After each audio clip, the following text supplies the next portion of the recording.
Welcome to my channel. This is DT Goodspeed, the CEO, GDT Integrated Farm. All right, still in the process of catfish production. There is one very essential thing I want us to note during hatching of fingerlings or even production as a whole, which is test for pH. Test for water pH is very, very important.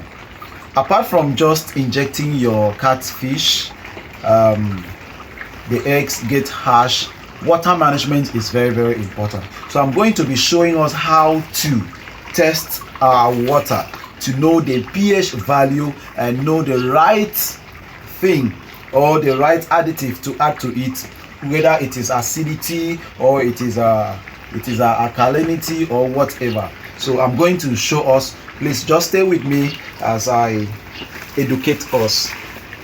All right, so first and foremost, this is a direct water from the borehole. Yeah, a lot of us, maybe some of us, we do use okay, keep this one aside. Some of us, we do use well water, but in this area we are conversant like we'll be using a borehole water.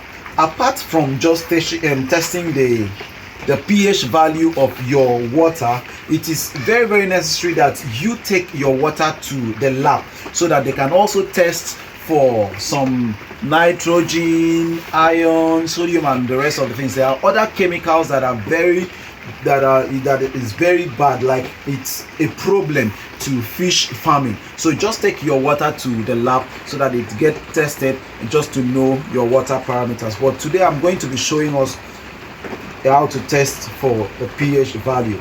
All right, this is I'm sorry, I don't know the reason why the seller decided to remove the sticker on it, for whatever reason is best known to him. But you just get to any place where they are selling fish things, or maybe a chemist or something, and ask for a pH test additive,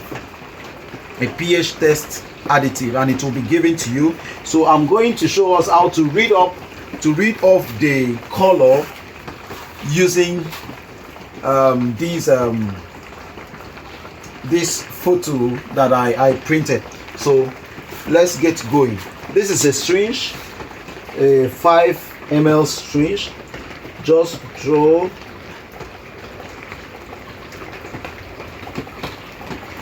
okay, we have 3 drops. Oh, let me still use, please, you use a very clean plate. Okay, you clean it.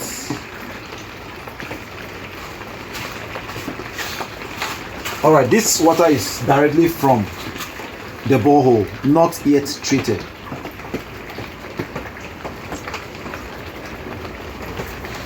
All right, pick up your reagents.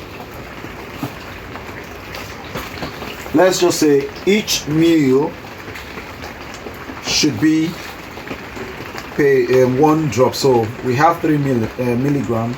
So 1, 2, 3.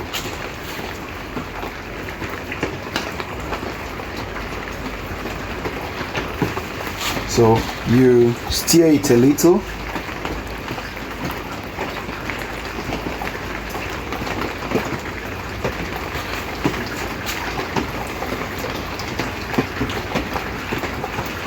You keep shaking it until the color is evenly distributed, maybe just for 30 seconds. You keep shaking it.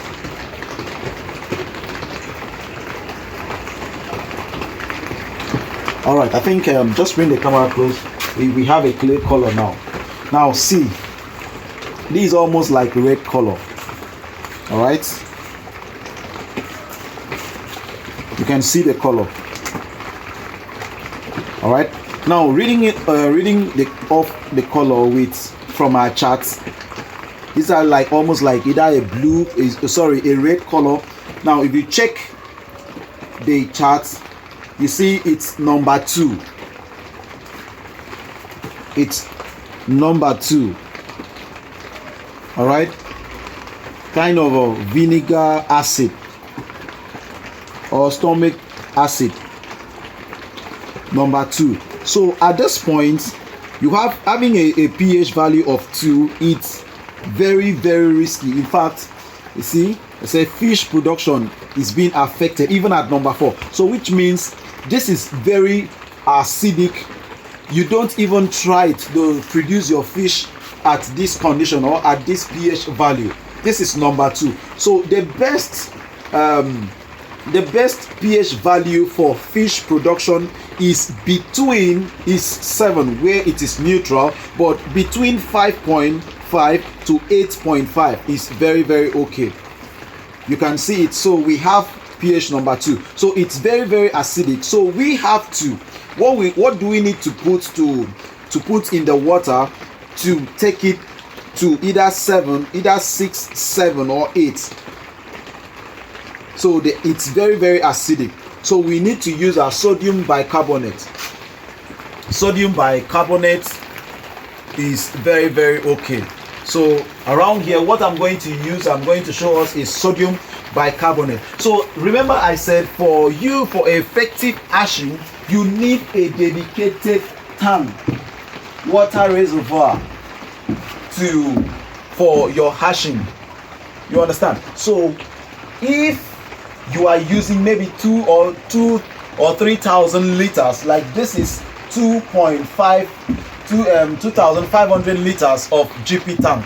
So you need to run a test continuously so that you know the actual measurement, either in a tablespoon or a teaspoon, to mix with the water filled with whatever liters of GP tank. So it's very, very necessary. So it's going to take a lot of testing to actually know, so that it's not every time you pump water into the GP tank you go and be testing. No. So you should just know the amount of sodium bicarbonate that is needed for 2,000 liters of GP tank. Okay, so I've run the test time without number. So I was able to know that just 10 tablespoons, like the teaspoon rather, will be enough. We'll take it to number 7. Number 7. All right, so we'll take it to number 7. So at that point, it's very, very risky. Look at adult fish, even adult fish, so topless adult fish dies between 0 and 4. Between 0 and 4. So we had 2. This is where we had. You understand? So it's, I believe you can see. So here they even says adult fish dies. So which means topless of the fingerlings. So adult fish dies at this point. Where fish survive is just 6.5 to 8.5. Optimum for life. Fish and insects. So fish and insects survive at this point. So I'm going to be putting the sodium bicarbonate. Now here it's being sold for 1,500 per kilo.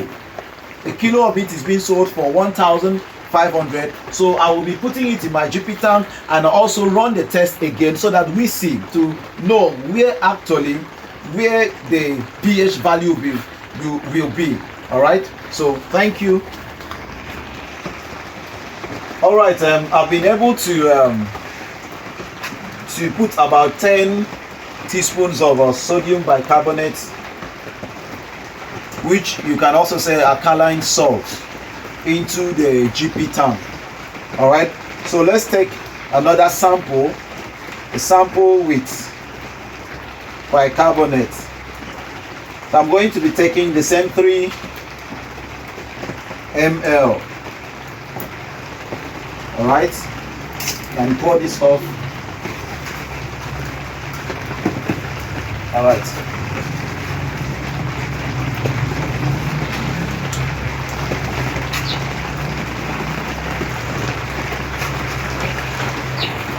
Give it another 3 drops.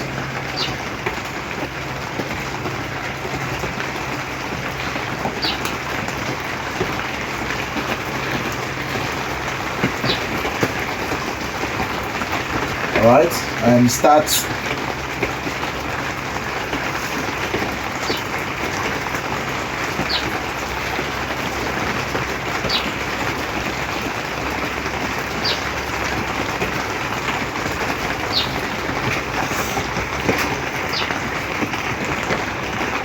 Okay, just come, bring the camera closely. All right, now bring it closely.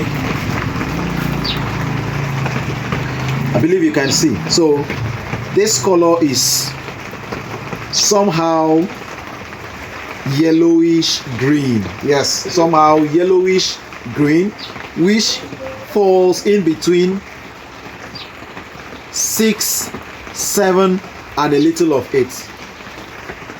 6, 7 and a little of 8. So that's what I was saying. Now you can even see from 6.5 to 8.5, that is healthy stream. They said healthy stream. So fish can survive at that point. Okay, you can also use these other charts.